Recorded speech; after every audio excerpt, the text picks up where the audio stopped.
Gold, trusted gold buyers. మీరు తాకట్టు పెట్టిన బంగారాన్ని విడిపించి ఈ రోజు ఉన్న మార్కెట్ ధరకు కొనబడను.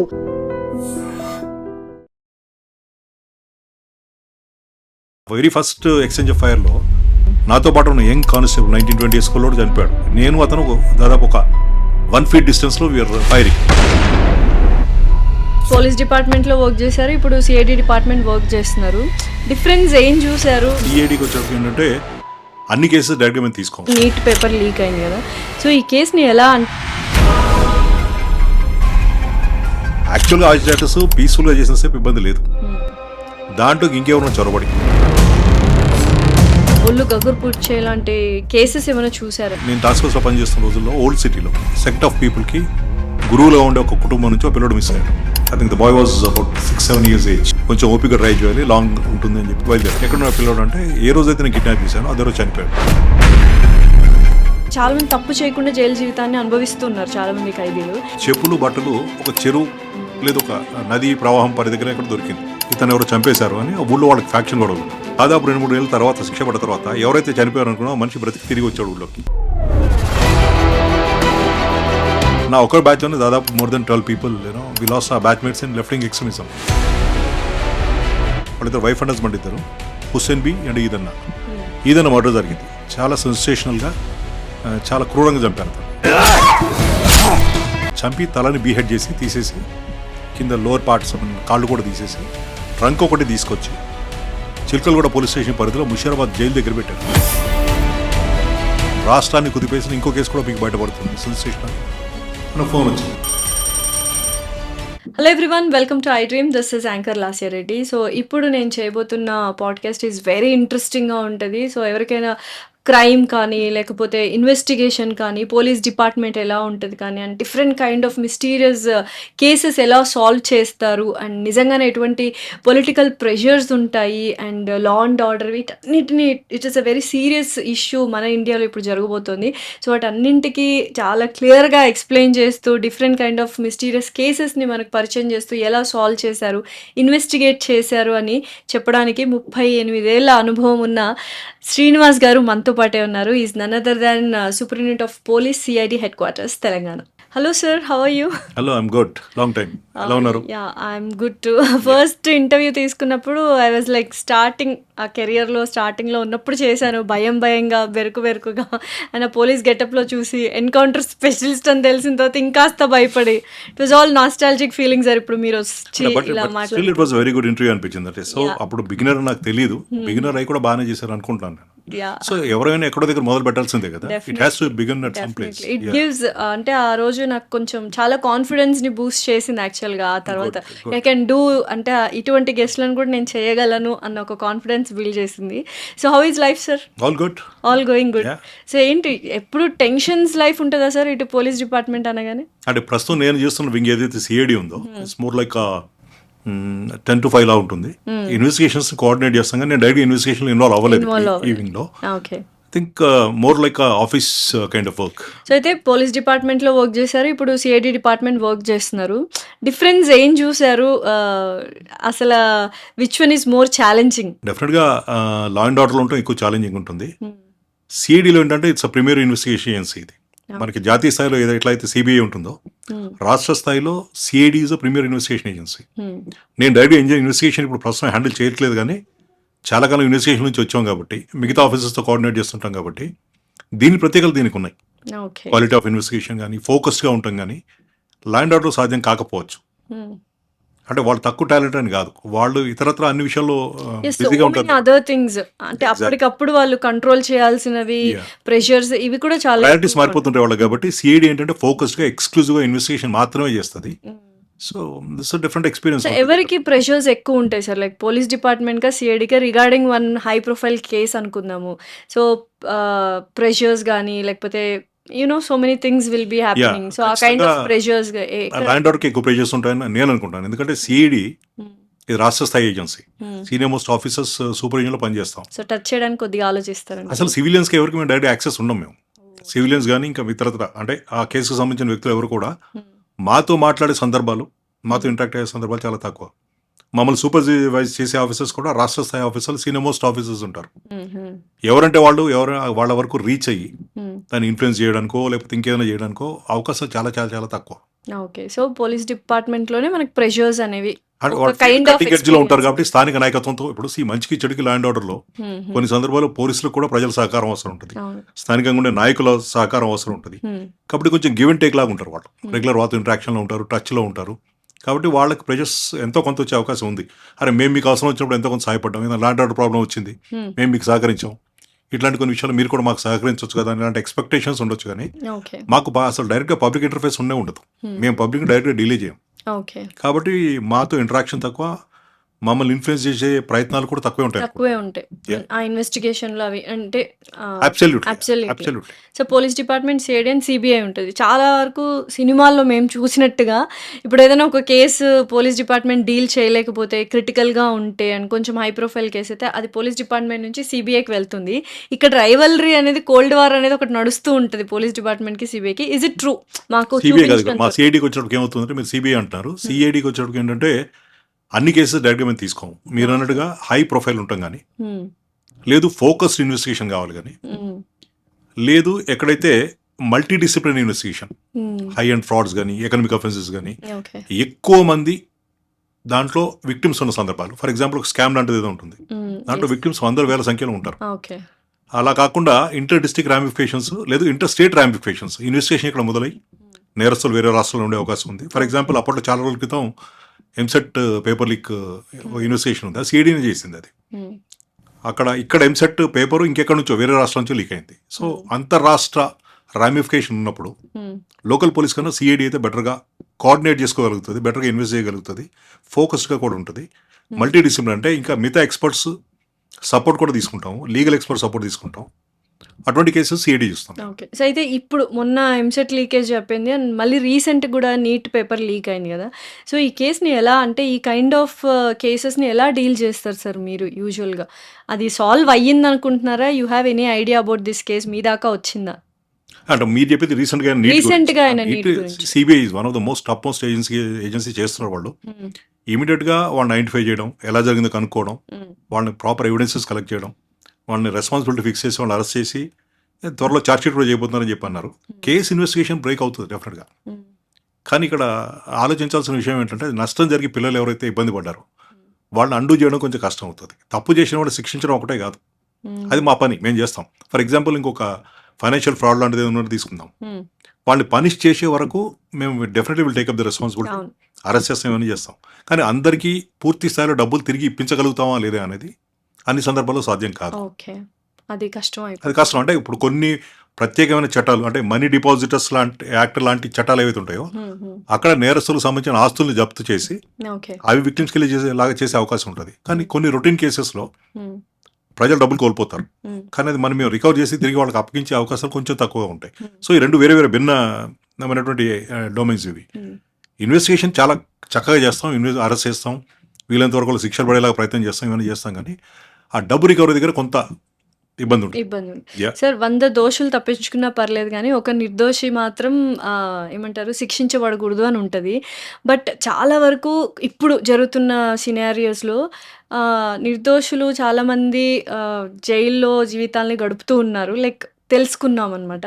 సో నిజంగా అలా జరుగుతుంటుందా అండ్ రీజన్స్ ఏంటి అంటే చాలామంది తప్పు చేయకుండా జైలు జీవితాన్ని అనుభవిస్తున్నారు చాలామంది ఖైదీలు. ఇది ఓపెన్గా చెప్తున్నా, అది మీరు ఒప్పుకుంటారా లేదా అని ఫస్ట్ చెప్పి తర్వాత యూ కెన్ ఆన్సర్ ఇట్. అంటే ఇది డిబేటబుల్ పాయింట్, దాన్ని మనం స్వీపింగ్ రిమార్క్స్ చేయలేము దాని మీద. కొన్ని సందర్భాల్లో ఉండుండొచ్చు అటువంటి మీరు చెప్పినట్టు, అన్ని అలా అనగా అనుకోవట్లేదు నేను. సో ఇప్పుడు ఆ డిక్టిమ్ ఏముంటుందంటే 100 మంది దోషులు తప్పించుకున్నా పర్లేదు, ఒక నిర్దోషికి శిక్ష పడకూడదు అంటారు. ఇప్పుడు శిక్ష పడటం వేరు.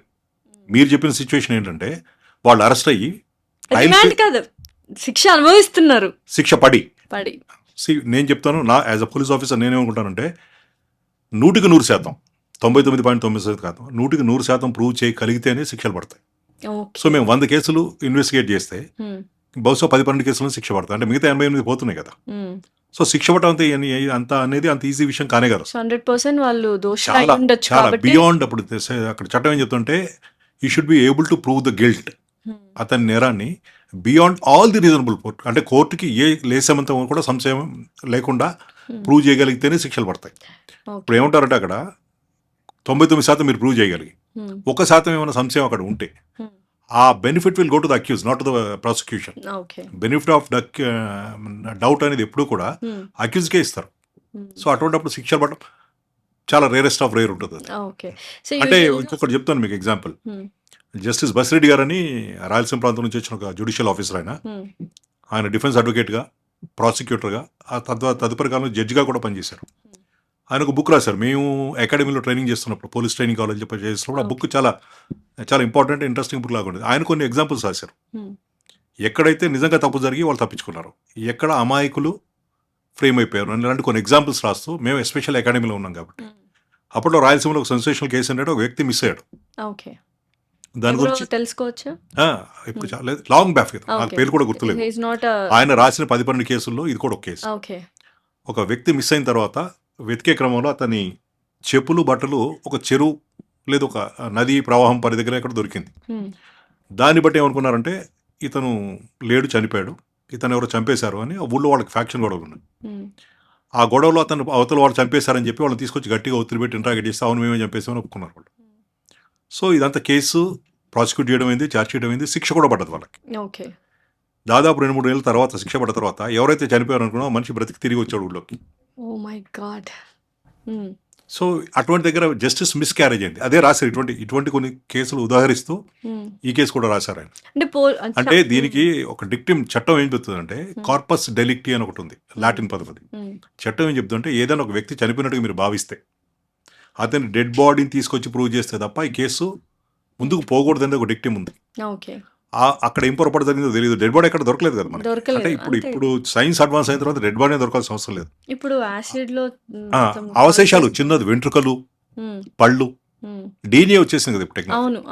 ఒక వ్యక్తి మొత్తం వచ్చిన పర్సన్ చనిపోయాడో లేదో అని ఎలా తెలుస్తుంది? బికాస్ శవం లేదు. చనిపోకపోతే వెంట్రుకలు, పళ్ళు, చిన్న చిన్న బోన్ పీసెస్ ఎక్కడ నుంచి బోన్ పీసెస్ ఓకే డిపెండ్స్ అది ఎక్కడ నుంచి తీసుకున్నారు.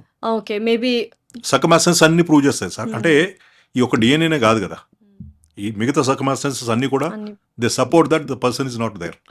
ఇంకో డిక్టివ్ ఏం చెప్తుందంటే చట్టం ఒక 7 సంవత్సరాల పాటు ఏ వ్యక్తి గురించి అయినా వినపడకపోయినా, కనపడకపోయినా, లేదు ఆచూకి తెలియకపోయినా ఇట్ షాల్ బి ప్రెజ్యూమ్డ్, ఆ మనిషి చనిపోయినట్టుగా భావిస్తారు.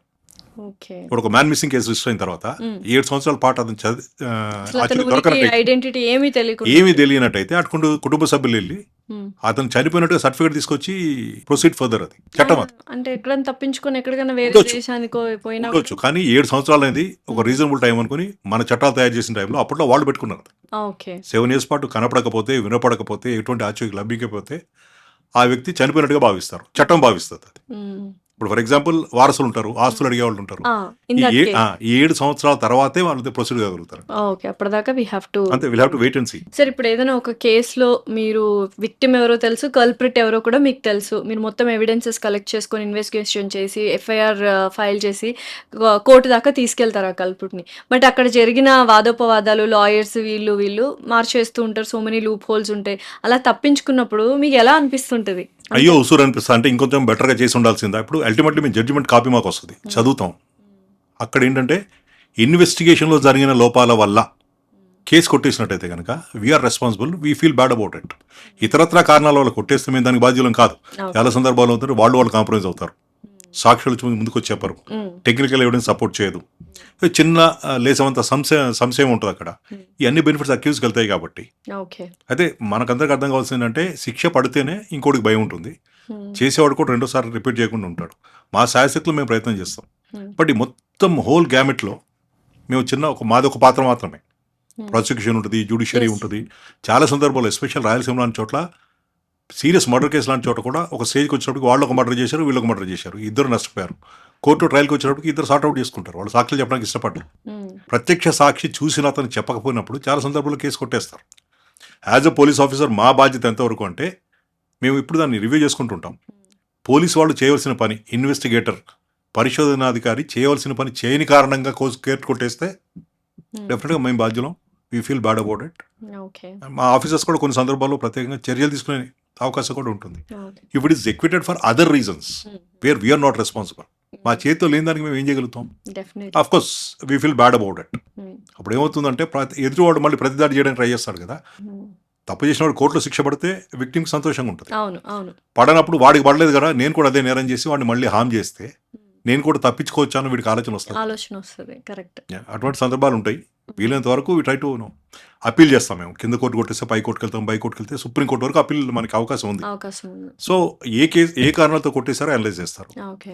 అప్పీల్ చేసే అవకాశం ఉంటే ఖచ్చితంగా అప్పీల్ కూడా చేస్తాం. సో ఇన్ని ఇయర్స్ ఆఫ్ ఎక్స్పీరియన్స్‌లో ఈ ప్రెషర్స్ వల్ల వాటి వల్ల కొన్ని కేసెస్ వదిలేసుకోవాల్సిన పరిస్థితి వచ్చిందా ఎప్పుడైనా? అంటే కొద్దిపాటి ప్రెజర్స్ ఉంటాయి. వదిలేసుకోవడం అంటే నేను కొన్ని సందర్భాల్లో ఈ కేసు నుంచి చేయను, ఇతన్ని పక్కన పెట్టాలి, లేదు ఇతని మీద సెక్షన్ తీవ్రత తగ్గించాలి, లేదు ఇతను ఇప్పుడు అరెస్ట్ చేయొద్దు అంటే నేను ఆఫీసర్స్తో విభేదించి గట్టిగా మాట్లాడి ఎట్లా అనుకుంటే నన్ను తప్పించాను సార్ అక్కడికి, నేను నా కాన్షియస్ పర్మిట్ చేయట్లేదు, నేను చేయదలుచుకోలేదు, ఇది ఇంకో ఆఫీసర్ని పెట్టండి అని చెప్పిన సందర్భాలు ఉన్నాయి. ఓకే. సో నిజంగానే మీ హైయర్ అఫీషియల్స్ చెప్పిన మాటనే వినాలి 100% నిజమే అంటారా? Like అంటే ఇక్కడ టిపికల్ పోలీస్ యూనిఫామ్ సర్వీసెస్లో డిపార్ట్మెంట్ ఉన్నాయి కాబట్టి సబార్డినేషన్ ఎంతో కొంత ఉంటుంది. సీనియర్ ఆఫీసర్స్ ఎందుకు చెప్తారంటే వాళ్ళకు కూడా పర్సనల్ ఇంట్రెస్ట్ ఉంటుంది, వాళ్ళకి ఇంకెక్కడి నుంచి ఒత్తిడి ఎక్కడి వచ్చి నుంచో ఉండొచ్చు, ఒత్తిడి వచ్చి ఉండొచ్చు. వాళ్ళు వివరంగానే డిస్కస్ చేస్తారు. సబార్డినేట్ సప్రెషన్ అనేది ఎక్కువ ఉంటది అని వింటూ ఒకప్పుడు ఉంటాం. ఉండేది, ఇప్పుడు తగ్గిపోయింది, అవునా? చాలా తగ్గిపోయింది. ఓకే. అంటే బ్రిటిషర్స్ నుంచి మనం కొత్తగా స్వాతంత్రం వచ్చిన రోజుల్లో ఆ బ్రిటిష్ లెగసీ, బ్రిటిష్ పోలీసింగ్, ఆ వారసత్వం అట్లా కొంతకాలం కొనసాగింది. ఓకే. అయ్యా, దొరా, బాబు అన్న ఇట్లాంటివన్నీ ఇప్పుడు లేదు, చాలా వరకు తగ్గిపోయింది. తగ్గిపోయింది. సీనియర్ ఆఫీసర్స్ కూడా కింద వాళ్ళని టాలెంట్ ఉంటే ఎంకరేజ్ చేస్తారు, పొలైట్గా డీల్ చేస్తారు, మర్యాదగానే వ్యవహరిస్తారు వాళ్ళతో. ఓకే. అంటే ఇది క్రమంగా తగ్గిపోతుందేమో అనిపిస్తుంది. Eventually it will finally go, everything will go. Definitely. అయితే యూజువల్గా ప్రజల్లో పోలీస్ డిపార్ట్మెంట్ అంటే ఒక కైండ్ ఆఫ్ పాజిటివ్ ఎంత ఉన్నా, ఎన్ని కేసెస్ సాల్వ్ చేసినా, లా అండ్ ఆర్డర్ని కాపాడుతున్నా, ఇంకోవైపు ఒక కైండ్ ఆఫ్ నెగటివ్ నోషన్ వచ్చేసింది. దానికి కారణం కొంతమంది అవినీతిగా ఉన్న ఆఫీసర్సే దానికి రీజన్ అంటారా? కరప్టెడ్. అంటే 2-3 రకాల కారణాలు ఉండొచ్చు. ఒకటి, వెళ్ళిన పోలీస్ స్టేషన్ విక్టిమ్ ఏమనుకుంటా అంటే మ్యాజికల్ సొల్యూషన్ అర్జెంట్గా అయిపోవాలనుకుంటాడు. సాధ్యం కాదు, ప్రొసీజర్ ఫాలో చేయాలి. అక్కడ ఒకలాంటి కొంత అసంతృప్తి ఉంటుంది. మీరు అన్నట్టుగా కొంతమంది ఇంటిగ్రిటీ లేని వాళ్ళు, హానెస్టీ లేని వాళ్ళు, it could B corruption, it could B partisan attitude, ఎవరి పట్ల అన్న కొంచెం వివక్ష చూపించడం, లేదు వేరే వాళ్ళ పట్ల మొగ్గడం, ఇటువంటి చిన్న చిన్న కారణాలు ఉన్నాయి. అయితే అన్ని మిగతా డిపార్ట్మెంట్స్కి పోలీస్ డిపార్ట్మెంట్కి తేడా ఏంటంటే, సపోజ్ మీరు ఆర్టీఐకి వెళ్తారు, ఇంకో దగ్గరికి వెళ్తారు, అక్కడ మీరు ప్రొసీజర్ బైపాస్ చేస్తే, అంటే ఇన్ఫ్లుయెన్స్ చేయొచ్చు, బ్రైబ్ చేయొచ్చు, ఏదైనా చేయొచ్చు, దాని ప్రభావం డైరెక్ట్ ఇంకో మనిషి మీద పడేది తక్కువ. మీరు సపోజ్ 10 మంది లైన్లో ఉన్నారు, మీరు 11, మీరు లైన్ బైపాస్ చేసి ముందుకెళ్తారు, ఓకే. ఈ ఇంపాక్ట్ 10 మంది మీద ఈక్వల్గా డిస్ట్రిబ్యూట్ అవుతుంది, ఏ ఒక్కరి మీద పడదు, దాది తీవ్రమైనది కూడా కాదు. అదే పోలీస్ స్టేషన్కి వచ్చే చాలా విషయాల్లో, it could B complaint or it what ever it is, దాదాపుగా 100% సందర్భాల్లో 2 వర్గాలు వస్తాయి అక్కడికి, 2 వ్యక్తులు వస్తారు. ఓకే. 2 వ్యక్తులు వచ్చినప్పుడు విక్టిమ్ ఏమనుకుంటాడు, నాకు నష్టం జరిగింది, అన్యాయం జరిగింది, పోలీసు వాళ్ళు నాకు న్యాయం చేయాలి అని ఆశిస్తాడు, అంతవరకు తప్పలేదు.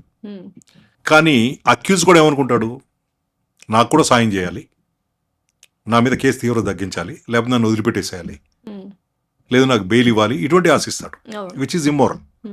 సో రెండిట్లో ఏది జరిగినప్పటికీ ఒక వ్యక్తి పోలీస్ స్టేషన్కి వచ్చిన ఒక వ్యక్తి అసంతృప్తితో బయటకు వెళ్తాడు. ఇది మీకు మిగతా అది డిపార్ట్మెంట్ ఇన్నెవిటబుల్ సార్, అది ఇన్నెవిటబుల్ అంతే. అందుకే కదా పోలీసులో అసంతృప్తి రావడానికి, అపోహలు ఉండడానికి, ఓకే. అపార్థం చేసుకోవడానికి కారణాలు ఇటువంటివే. ఓకే. ఇప్పుడు విక్టిమ్ నాకు న్యాయం జరగాలని ఒకరికి లాభం అయితే ఇంకొకరికి నష్టం కంపల్సరీ ఇప్పుడు జరుగుతుంది. విక్టిమ్ నాకు న్యాయం జరగాలని కోరడం సహేతుకం, అది దాంట్లో ఎవరు డిస్ప్యూట్ చేయరు, అవును. Absolutely this fine. బట్ నేరస్తుడు లేదు నిందితుడు, ద అక్యూజ్డ్ ఆల్సో, నాకు కూడా ఎంత కొంత సాయం చేయాలి, తీవ్రత తగ్గించాలి, నన్ను అరెస్ట్ చేయకూడదు, నన్ను వదిలిపెట్టేయాలి, వీలైతే నా మీద కేసు తీసేయాలని కోరుతారు కదా. అవును. సో హ్యూమన్ టెండెన్సీ ఏముంటుంది, నేను చేసిన తప్పే అయినా నాకు సాయం కావాలి, నాకు సాయం కాకపోతే నాకు అసంతృప్తి, నేను బయటికి వెళ్ళి దాని గురించి నెగిటివ్గా ప్రాపగండా చేస్తా. ఇటువంటి పెక్యులర్ సిచ్యువేషన్ మీకు మిగతా గవర్నమెంట్ డిపార్ట్మెంట్స్లో ఉండదు. Is very peculiar to police. Maybe that is one of the reasons అసంతృప్తులకి, అపోహలకి. మీరు అన్నట్టుగా చిన్న చిన్న ఇప్పుడు ఈ ముక్క కూడా ఆ తాను నుంచి వచ్చిందని, పోలీస్ సపరేట్ ఎంటిటీ ఏం కాదు కదా, మేము కూడా సొసైటీ నుంచి వస్తాం కదా. సొసైటీలో ఉండే అన్ని రకాల మంచి చెడులు అన్ని మాలో కూడా ఉంటాయి. So by the virtue of training, discipline, uniform చాలా వరకు తగ్గించుకుంటాం. కానీ స్వతహాగా మనిషిలో ఉండే కొన్ని అవలక్షణాలు ఏవైతే ఉంటాయో ఎక్కడో దగ్గర బయటపడతాయి. బయటపడటంలో ఇంకొక డేంజర్ ఏంటంటే, ఒక సివిలియన్ ఉండి నాలో అవలక్షణాలు ఉంటే అది ఎవరికి ఎఫెక్ట్ అవ్వదు. నేను ఒక ఆఫీసర్గా ఒక దగ్గర కూర్చున్నప్పుడు నాలో నెగిటివిటీస్ ఏమైనా ఉంటాయి, అవి చాలా మంది that impacts the society, the area which I'm handling. కాబట్టి అక్కడ ఉంటాయి చిన్న చిన్న అబరేషన్స్ ఉంటాయి. లేకపోతే ఇప్పుడు అంత స్మూత్గా ఎక్కడ పోలీసులు ఎవరు ఏం చిన్న తప్పు చేయకుండా, ఏ సంఘటన జరగకుండా ఇక్కడ లేదు కదా. లేదు, definitely it's part of the society, you know, నేను సమర్థించట్లేదు, బట్ ఆ అబరేషన్స్ ఉంటాయి అక్కడ. డెఫినెట్.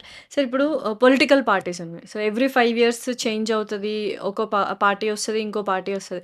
ఇలా ఫస్ట్ వచ్చిన పొలిటికల్ పార్టీ మీకు కొన్ని చెప్తూ ఉంటారు. లైక్ ఈ పెద్దవాళ్ళని అరెస్ట్ చేయాలనో, వాళ్ళ మీద కేసులు పెట్టాలనో ఇలా మీరు కొన్ని చేస్తూ ఉంటారు. లాక్కెళ్ళడం, ధర్నాలు చేసినప్పుడు. నెక్స్ట్ 5 ఇయర్స్ తర్వాత రోల్స్ రివర్స్ అయిపోతుంటాయి. వాళ్ళు పెట్టమంటుంటారు. సో దీన్నంతా ఎలా మేనేజ్ చేస్తూ ఉంటారు? ఆ ప్రెషర్స్ ఇవన్నీ వాళ్ళు చెప్పినప్పుడు వాళ్ళ మాట వినాలి. ఈ పొలిటికల్ పార్టీ వచ్చినప్పుడు వీళ్ళ మాట వినాలి. అండ్ శత్రుత్వం అనేది మీ మీద ఎక్కువ గ్రడ్జ్ చూపించే అవకాశాలు చాలా ఉంటాయి కదా! గడ్డి చూపించే అవకాశాలు తక్కువ ఉంటాయి. వాళ్ళకు కూడా తెలుసు. ఎందుకంటే ఎవరైతే అక్కడ అధికారంలో ఉన్నారో హ్మ్. వాళ్ళ ప్రభావం ఎంతో కొంత ఉంటుంది. అలా అని చెప్పేసి మొత్తం చట్టానికి వ్యతిరేకంగా అసలు అంటే ఇప్పుడు ఫర్ ఎగ్జాంపుల్ ఒక ఎక్స్ అనే వ్యక్తిని అరెస్ట్ చేయమని పై ఇక్కడ నుంచి ఆదేశాలు వచ్చినట్టయితే అతని మీద ఏమీ లేకుండా హ్మ్. తప్పుడు కేసులు బనాయించడం అయితే ఉండదు. It's impossible. అది హ్మ్. కేసు తీవ్రతను పెంచడమా, హ్మ్. లేదు గట్టిగా అతని మీద చర్యలు తీసుకోవడమా, ఇవాళ కేసు చేస్తే రేపు అరెస్ట్ చేయడం, అటువంటి చిన్న చిన్న డీవియేషన్స్ ఉంటాయి తప్ప అసలు ఏమీ లేని దగ్గర తప్పుడు కేసులు పెడితే కోర్టులో నిలబడవు, కొట్టేస్తారు. సో వాళ్ళకు కూడా తెలుసు 99 సందర్భాల్లో కక్ష సాధింపులు లాంటివి ఉండవు. హ్మ్. ఇప్పుడు ఈ పొలిటికల్ లీడర్షిప్ మారుతుంటుంది, ఇటు అటు మారుతుంటుంది కాబట్టి వాళ్ళకు కూడా తెలుసు హ్మ్. వీళ్ళకి వ్యక్తిగతంగా మా మీద ఏం లేదు, అప్పుడున్న పరిస్థితులను బట్టి సందర్భాలను బట్టి ఏమైనా కొంత అతిగా వెళ్ళారేమో అనుకుంటారే తప్ప చాలా రేర్. అంటే విక్టిమైజ్ చేసి చేజ్ చేసి ఇబ్బంది పెట్టేలాంటి సందర్భాలు అరుదే అనుకుంటాను నేనైతే. ఓకే. సో అయితే రీసెంట్‌గా మనకు తెలుసు హంగర్ స్ట్రైక్ జరిగింది.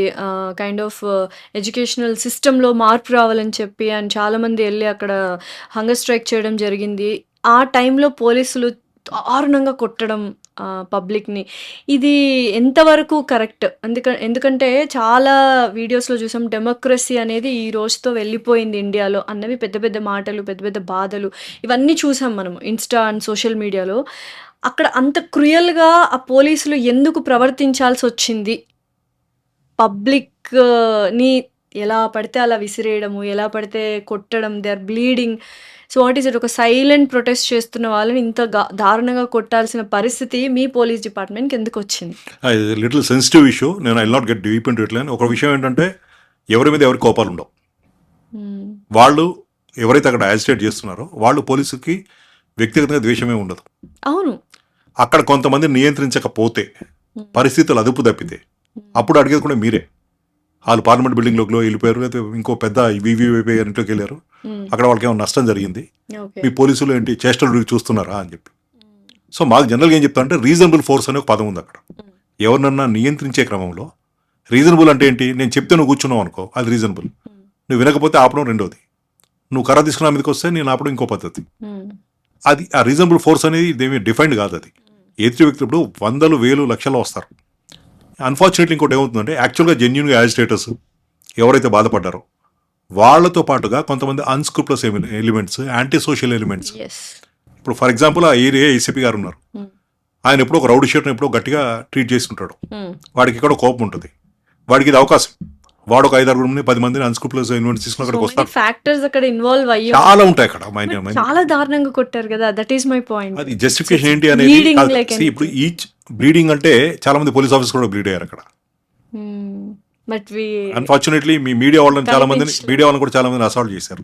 నేనేమంటాను, యాక్చువల్గా ఆజిటేటర్స్ పీస్ఫుల్గా చేసిన సేపు ఇబ్బంది లేదు, దాంట్లో ఇంకెవరైనా చొరబడి అడ్వాంటేజ్ తీసుకున్న మేబీ పరిస్థితి. ఆ థర్డ్ పర్సన్ థర్డ్ మెన్ ఎవరైతే ఉన్నారో వాళ్ళు ఈ కేటగిరీ వాళ్ళు ఏం చేస్తారు, అవకాశం కోసం చూస్తారు.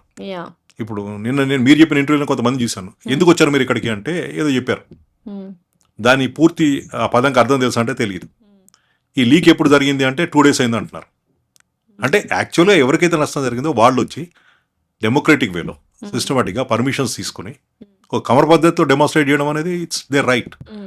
బట్ అంత కంట్రోల్లో ఉంటారా? ఇప్పుడు నేను రమ్మంటే నా వెనక 100 మంది వచ్చారు, ఈ 100 మంది ఖచ్చితంగా అక్కడికి వచ్చిన తర్వాత నేను చెప్పినట్టే వింటారా? వాళ్ళకి వేరే ఇంట్రెస్ట్ ఉందా? ఈ 100 మంది బ్యాక్గ్రౌండ్ నేను చెక్ చేశానా? సో ఇక్కడ ఒక చిన్న డెలికేట్ విషయం, ఇది బ్యాలెన్స్ ఉండాలి. జెన్యున్గా ఉండి ఎవరైతే నష్టపోయారో వాళ్ళు పీస్ఫుల్గా డెమోక్రటిక్ వేలో డెమాన్స్ట్రేట్ చేయడానికి ఎవరికి అభ్యంతరాలు ఉండవు. అభ్యంతరాలు దాంట్లో ఎవరెవరు తలదూరుస్తున్నారు, వాళ్ళ ఇంట్రెస్ట్ ఏంటి, వాళ్ళు దీన్ని ప్రెసిపిటేట్ చేసి కాంప్లికేట్ చేసి ఇప్పుడు ఫర్ ఎగ్జాంపుల్ అడ్మినిస్ట్రేషన్లో పోలీసును బ్లేమ్ చేయాలంటే వాళ్ళు పీస్ఫుల్గా ఉంటే వీళ్ళు పీస్ఫుల్గా ఉంటే ఇదంతా ఉండేది కాదు కదా.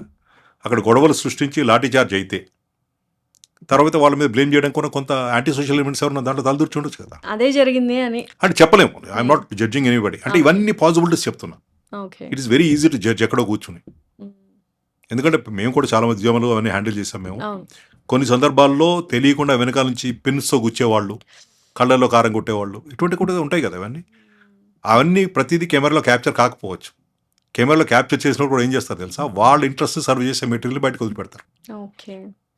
అంతే కదా. అంతే ఇప్పుడు డెఫినెట్. ఎవరిని డిఫైన్ చేయాలనుకుంటే దానికి సంబంధించిన మెటీరియల్ మాత్రమే బయటకు పంపిస్తారు. ఇప్పుడు అదే సోషల్ అందుకని మీడియాలో జరుగుతుంది. What is little sensitive issue, balance ఉండాలి.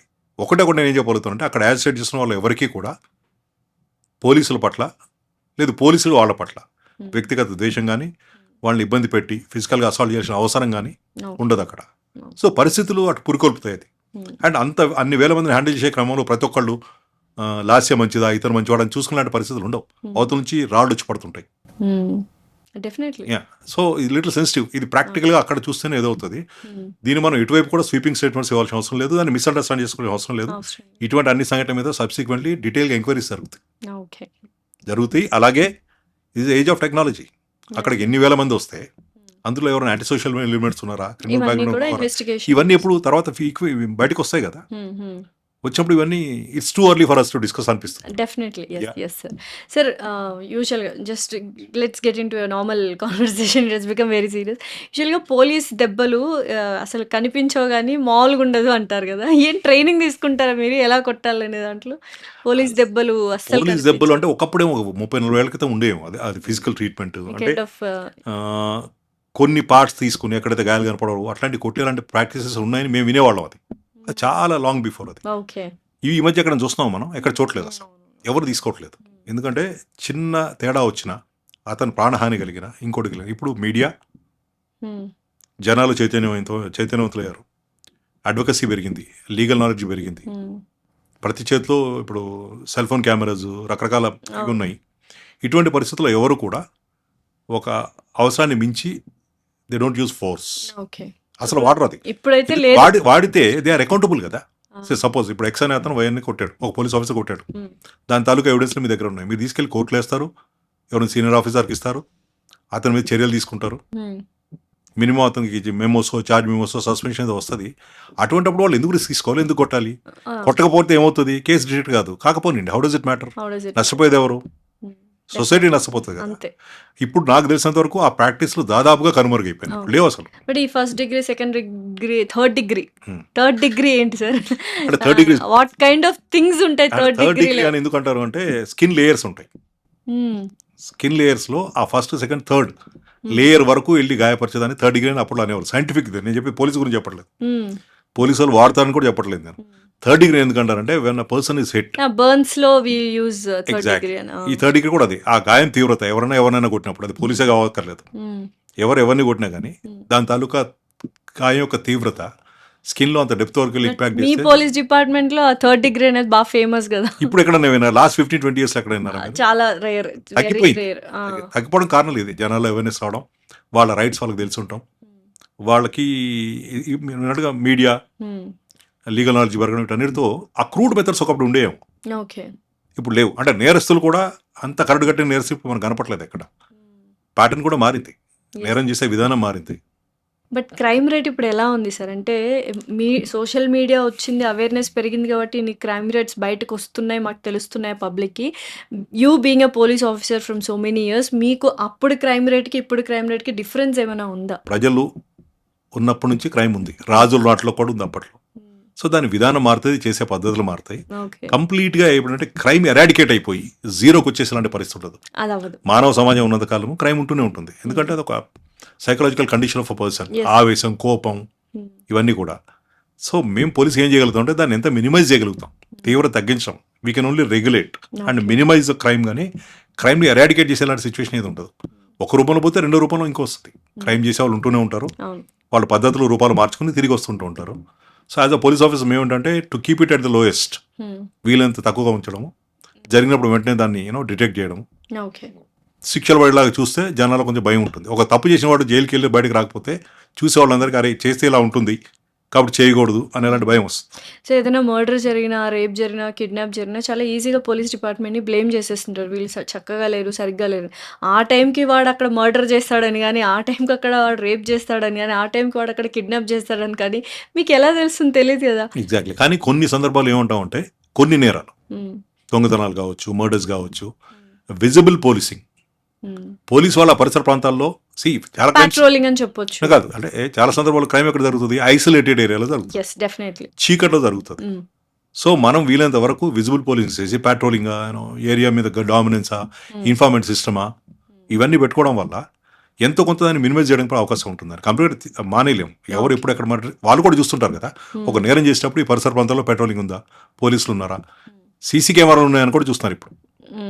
డెఫినెట్లీ. ఈవెన్చువల్లీ అక్కడ దొరికే అవకాశం ఉంది కాబట్టి వాళ్ళ జాగ్రత్త వాళ్ళు పడతారు. స్టిల్ విజిబుల్ పోలీస్కి చాలా చాలా ఇంపాక్ట్ ఉంది. ఫర్ ఎగ్జాంపుల్ ఒక పోలీస్ ఆఫీసర్ డ్యూటీ దిగి ఇంటికి వెళ్ళే క్రమంలో ఆయన ఇంటికి వెళ్ళిపోకుండా దారి లేకుండా ఆగి కూరగాయలు కొనడానికి ఇంకో దానికి అటువైపు వెళ్తే అప్పుడు ఆయన డ్యూటీలో లేడు. అవును. కానీ అక్కడ నేరం చేద్దామని అక్కడ ఆ పరిసర ప్రాంతాల్లో తచ్చాడుతున్న వాళ్ళకి ఏంటంటే అరే పోలీస్ అని ఇక్కడ ఎందుకున్నా భయం అయితే ఉంటుంది. అవును. గతంలో కొన్నిద్దరు ఆఫీసర్స్ చెప్పేవాళ్ళు మీరు ఎక్కడికి వెళ్ళినా యూనిఫామ్లో రండి, ఇంటి నుంచి రావడం కూడా యూనిఫామ్లో రండి.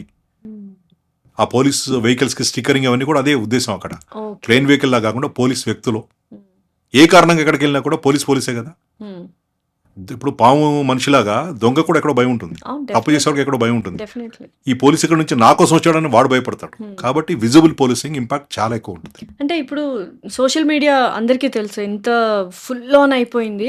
అయితే ఇప్పుడు ఏదైనా కేసు చాలా ఇంపార్టెంట్ కేసు లేకపోతే చాలా ఫేమస్ రినౌండ్ కేసు మర్డర్ కానీ కిడ్నాప్ కానీ జరిగినప్పుడు ప్రతి point to point investigation media ముందు చెప్తూ ఉంటారు చాలామంది, ప్రతి ఒక్కళ్ళు మాట్లాడతారు దాని గురించి. సో అలాంటప్పుడు మీకు ఏమైనా అడ్డంకులు పడుతూ ఉంటాయి ఆ ఇన్వెస్టిగేషన్ అంతా ఓపెన్ అప్ అయిపోయి మీడియాలో అందరూ చెప్పేస్తున్నప్పుడు అటువైపు ఎవరైతే నేరస్తులు ఉన్నారో వాళ్ళు జాగ్రత్త పడే సూచనలు ఏమైనా ఉంటాయి? కొన్ని సందర్భాల్లో ఉంటాయి. తెలిసి తెలియకేదైనా మాట్లాడి లేదు సీన్లో అక్కడ జరుగుతున్న విషయాలు బయట చేరేస్తే. For example Mumbai Taj attack ఉంది, అది చాలా క్లాసిక్ ఎగ్జాంపుల్. అది definitely sir. Mumbai Taj attack జరుగుతున్న క్రమంలో మీడియా టెలికాస్ట్ అంతా చూసి పాకిస్తాన్లో ఉన్న వాళ్ళ హ్యాండ్లర్స్ వాళ్ళకి టెర్రరిస్ట్కి కమ్యూనికేట్ చేశారు. అది అలా జరుగుతుంటుంది కొన్ని సందర్భాల్లో. కానీ చాలా సందర్భాల్లో అపోహలేవి, మీడియాలో మాట్లాడుకునేవి, మీడియా రిపోర్ట్ చేసేవి కూడా. ఎందుకంటే ఫర్ ఎగ్జాంపుల్ ఒక ఇంపార్టెంట్ కేసు నేనే ఇన్వెస్టిగేటింగ్ ఆఫీసర్ని, నేనే కేసు హ్యాండిల్ చేస్తున్నా. నేను క్వశ్చనింగ్ ఇంట్రాగేషన్ అంతా అయిపోయి ఇంటికి వెళ్ళి కాఫీ తాగుతూ టీవీ వైపు చూస్తే టీవీలో స్క్రోలింగ్ వస్తుంటుంది.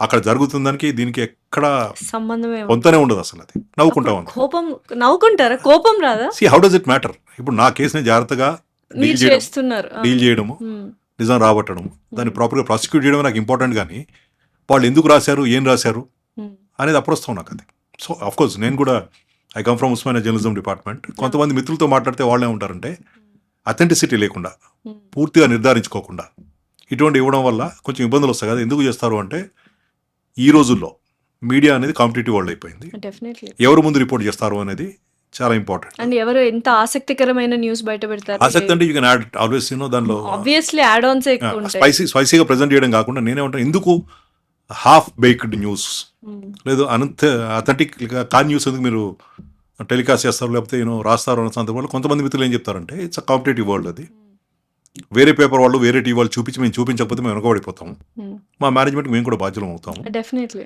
కాబట్టి ఎంతో కొంత మనకు తెలిసిన కాడికి అదే 100% అయిపోయింది పర్ఫెక్ట్ అని కాదు రిపోర్ట్ చేయకుండా, అది అన్అవాయిడబుల్ సిచ్యువేషన్. అది ఎవరికైనా అది ప్రొఫెషనల్ వృత్తిపరమైనటువంటి సమస్య. అది మాకు ఇంకెవరినో దాన్ని ఇన్వెస్టిగేషన్ హ్యాంపర్ చేయాలని కానీ ఇంకెవరినైనా ఇబ్బంది పెట్టాలని కానీ అవన్నీ ఉండవు. సో వృత్తిపరంగా మాకుండే ఛాలెంజెస్ కాంపిటీషన్లో కొన్ని సందర్భాల్లో సార్ ఒక రిపోర్ట్ చేయాల్సి వస్తుంది. 5 to 10 years back crime pattern కానీ క్రైమ్ ఏదైతే మెథడ్ ఉంటుందో అది చాలా డిఫరెంట్గా ఉండేది, వెరీ నార్మలైజ్డ్ ఉండేది. ఇప్పుడు ఏమైందంటే చాలా తెలివిగా చేయడము అండ్ క్రైమ్ రేట్ అంటే మోటివ్ కూడా చాలా డిఫరెంట్గా ఉంటుంది. ఫర్ ఎగ్జాంపుల్ పెళ్లి చేసుకోబోయే కాబోయే హస్బెండ్ని తోసేయడము, సియా గోయల్. సో ఈ కైండ్ ఆఫ్ డిఫరెంట్ ప్యాటర్న్ చూస్తున్నాం కదా, మెథడ్ కానీ మోటివ్ కానీ.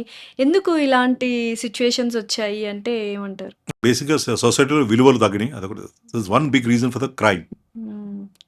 అంతే కదా, వన్ బిగ్ రీజన్. అంటే అది అందరి మీద ఇంపాక్ట్ చేస్తుంది, సొసైటీలో బ్రతికే ప్రతి వాళ్ళ మీద, ఇటు పోలీసు మీద అటు వాళ్ళ మీద అందరి మీద.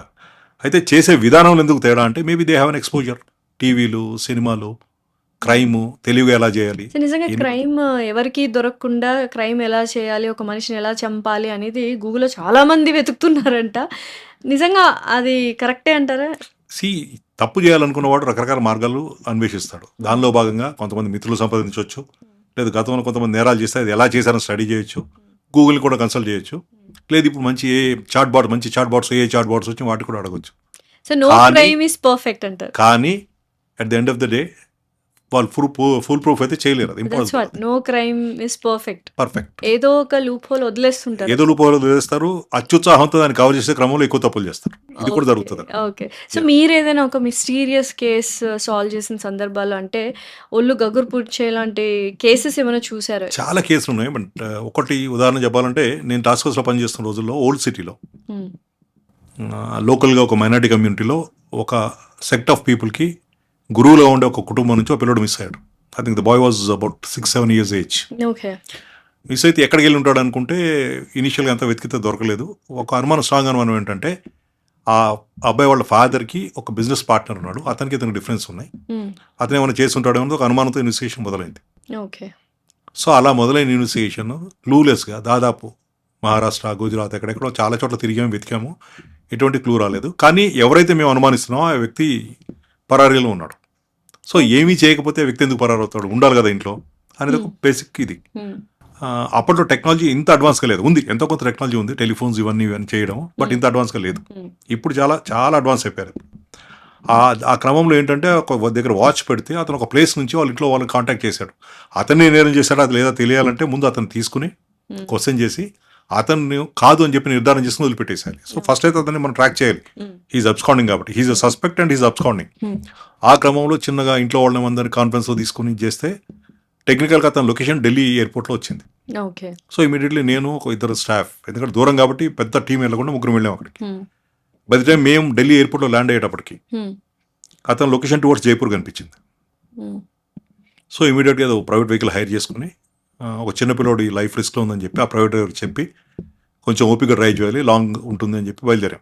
As we was moving towards Jaipur, మేము జైపూర్ అవుట్స్కట్స్కి వెళ్ళేటప్పటికి అది జైపూర్ దాటి టువర్డ్స్ అజ్మీర్ వెళ్తుంది. ఓకే.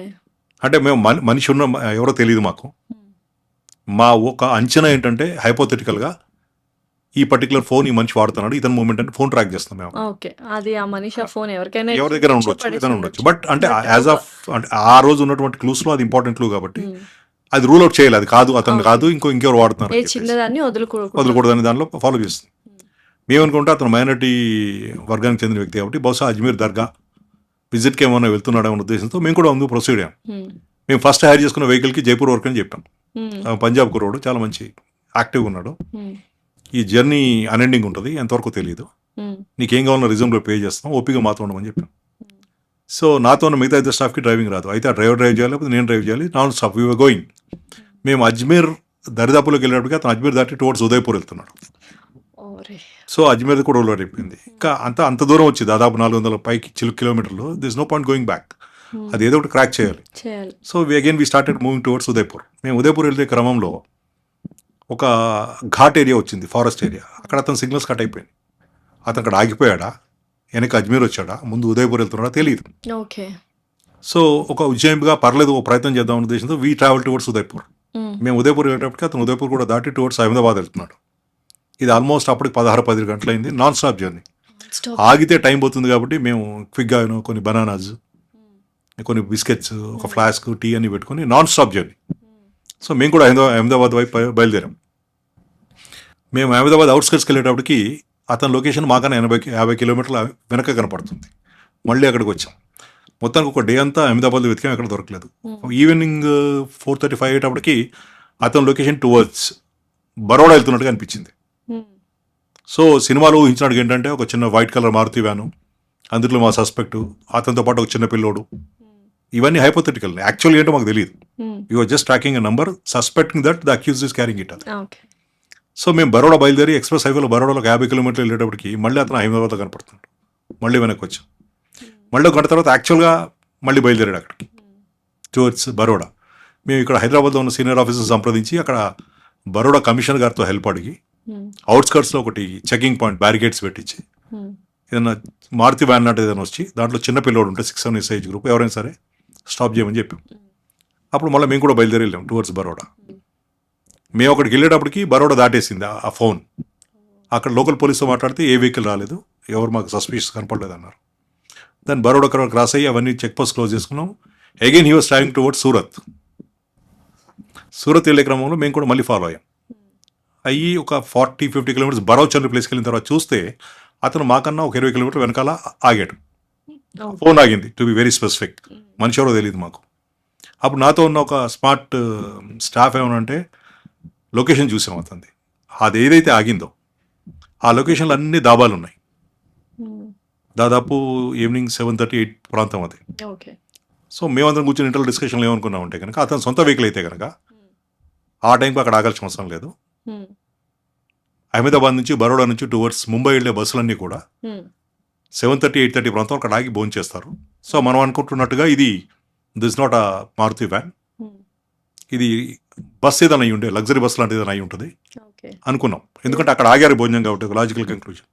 సో అప్పుడు ఏం చేయగలుగుతాం, మేము బరౌచ్లో ఒక హైవే టోల్ ట్యాక్స్ పాయింట్ దగ్గరికి వెళ్ళి ఆ స్టాఫ్ని అసిస్టెన్స్ అడిగి మేము ముగ్గురే ఉన్నాం.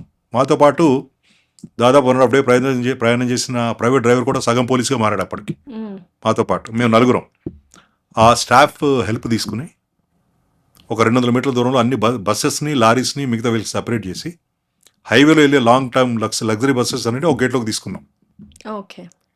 అది నాలుగు విడిగిపోయి మా అక్కడ ఉన్న లోకల్ స్టాఫ్ని హెల్ప్ తీసుకుని we were checking the buses. మొత్తానికి 20-30 బస్సులు చెక్ చేశాక ఒక బస్సులో ఒక వ్యక్తి అనుమానాస్పదంగా, అంటే మాకు కావాల్సిన ఏజ్ గ్రూప్లో ఆ డిస్క్రిప్షన్తో ఒక వ్యక్తి. ఇప్పుడు ఒక బస్ ఎక్కి చూస్తే దాంట్లో 50 మంది ఉంటారు. 50 మందిలో పిల్లలతో మాకు అవసరం లేదు, విమెన్తో మాకు అవసరం లేదు, ఓల్డ్ ఏజ్లతో మాకు అవసరం లేదు. సో ఇట్లా బస్సును ఒకసారి స్కాన్ చేస్తే ఉన్న 50 మందిలో 10-12 మంది అనుమానితులు ఉంటారు. ఆ 10-12 మందిని కొంచెం కరెక్ట్గా చెక్ చేసుకుంటే అయిపోతుంది. ఇది టఫ్ టాస్క్ అది. అంటే దాదాపుగా గడ్డివాములో సూది వెతికినట్టుగా ఉంటుంది. ఒక స్టేజ్లో మా ఆఫీసర్స్ అన్నారు, ఏంటి ఎంతసేపు అట్లా ఇక గ్రోపింగ్ ఇన్ ద డార్క్, అది ఐ డోంట్ థింక్ ఇది వర్కౌట్ అవుతుంది పిల్లలు వచ్చేసాను అన్నారు. కానీ అంత దూరం ప్రయాణం చేసి అంత ప్రయత్నం చేసి వెనక్కి రావడం మాకు ఇష్టం లేదు.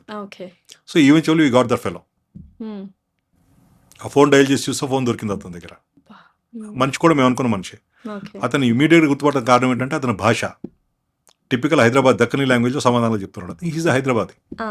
సో ఇమీడియట్గా మేము వాళ్ళకంతా థ్యాంక్స్ చెప్పి వెహికల్ పక్క తీసుకుని అతని ఐడెంటిటీ ఎస్టాబ్లిష్ చేసుకున్నాం. నేను పలానా, మీరు వెతుకుతున్న వ్యక్తి నేనే, నాది హైదరాబాదే అని చెప్పాడు. చెప్పిన తర్వాత మరి పిల్లోడు ఎక్కడ ఉన్నాడంటే నాకేం తెలుసు సార్. ఏమేడు పిల్లోడు అంటే నాకు పిల్లోడికి నాకు సంబంధం లేదు సార్, నేను కేసు చేయలేదు అసలు, అందరు నన్ను అనుమాన పడుతున్నారు కాబట్టి భయంతో నేను పారిపోయాను, అంతే తప్ప నాకు ఆ పిల్లోడితో సంబంధం లేదు అన్నాడు. సరే ఇంకా అక్కడ ఏం చేయాలి, అక్కడ ప్రాపర్ ఇంట్రాగేషన్ కూడా అవకాశం లేదు. తీసుకొచ్చారు మళ్ళీ. అక్కడ నుంచి వెనక్కి వెళ్ళాలంటే దాదాపు మళ్ళీ 40 గంటలు వెనక్కి ఢిల్లీ ప్రయాణం చేయాలి. ఈ వెహికల్ ఢిల్లీది. అక్కడ నుంచి వేరే ఎయిర్ కనెక్టివిటీ కానీ ట్రైన్ కనెక్టివిటీ కానీ ఇమీడియట్గా లేదు, ఉన్న ఇంతమంది రావడానికి అవకాశం లేదు. So then we thought no, ఇక్కడ ఇంత దూరం వచ్చాం, ఆ డ్రైవర్ని కన్విన్స్ చేసి వయా మహారాష్ట్ర హైదరాబాద్ వెళ్ళిపోదాం ఇట్లాగే మనం బరౌచ్ నుంచి. తిరిగి వెళ్ళేటప్పుడు నీకు 2 స్పేర్ డ్రైవర్లు ఇస్తాం, తిరిగి వెళ్దాం ఢిల్లీకి, నీకు హైదరాబాద్ చూపిస్తామని చెప్పి కన్విన్స్ చేసి అతను తీసుకొచ్చి ఇక్కడికి వచ్చాక ఇంట్రాగేట్ చేసాం. చాలాసేపు బ్రేక్ అవ్వలేదు అతను. సైకలాజికల్ చాలా ప్రెజర్ పెట్టి బ్రేక్ చేసిన తర్వాత ఫైనల్గా ఒప్పుకున్నాడు. ఆ పిల్లోని తీసుకెళ్ళింది నేనే. ఎక్కడున్న పిల్లోడు అంటే ఏ రోజైతే నేను కిడ్నాప్ చేశానో అదే రోజు చనిపోయాడు. చాలా ఇంపార్టెంట్ సెన్సేషనల్ కేసు, కష్టపడ్డాం, బ్రేక్ చేసాము, but we could not save the child. Most sensational కేసుని బ్రేక్ చేసామన్న తృప్తితో పాటు పిల్లోడిని కాపాడలేకపోయామన్న అసంతృప్తి, బాధ కూడా ఉంది అక్కడ. మా చేతిలో ఏం లేదు, ఎందుకంటే very day when the boy was kidnapped, ఆ పిల్లోడు గట్టిగా అల్లరి చేస్తుంటే నోరు మూస్తే ఆ క్రమంలో వీడేమంటారంటే అక్యూజ్డ్ అతను చంపాలని నా ఉద్దేశం కాదు, వాళ్ళ ఫాదర్ మీద ప్రెజర్ పెడదామని తీసుకున్నాను నేను, డబ్బు లావాదేవీలు అనుకోకుండా అతను చంపాల్సి వచ్చింది, నోరు మూసేసి చనిపోయాడు. ఆ డెడ్ బాడీ అక్కడే బరీ చేశానని చెప్పి షాద్నగర్ దగ్గర డెడ్ బాడీ బరీ చేస్తే ఇది చేసాం. అంటే ఇటువంటి any police officer will have this kind of experiences, నేను ఒక్కడే కాదు. ఈ కేసులో నాతో పనిచేసిన మిగతా స్టాఫ్ అడిగినా చెప్తారు మీకు, ఇదే ఎగ్జాంపుల్ చెప్పొచ్చు.